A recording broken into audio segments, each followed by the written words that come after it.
Hello नमस्ते। शनिबारको मेरो यात्रा सुनसान जङ्गल एक्लै एक्लै एक्लै आनन्दले हिँडिरहेको छु म होइन। कच्ची बाटो छ, रोमाञ्चक यात्रा। जङ्गल हिँडिरहेको छु।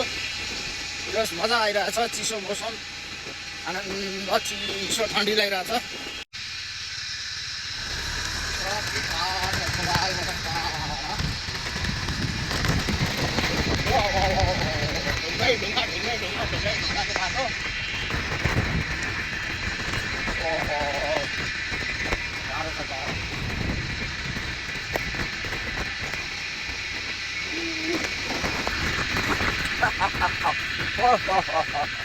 एक्लै हाँस्दै हिँडिरहेको छु।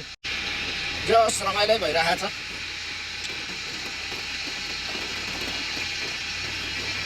यात्रा मेरो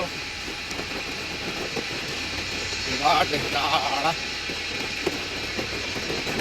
रोमाञ्चक छ, रोमाञ्चक फिल आफूले गर्ने हो होइन। म कहाँ जाँदा रमाइलो लाग्छ, कहाँ जाँदा ठिक लाग्छ, कहाँ जाँदा आत्मसन्तुष्टि हुन्छ भन्ने कुरा आफैले फिल गर्ने कुरा हो। जस मलाई आनन्द आइरहेको छ।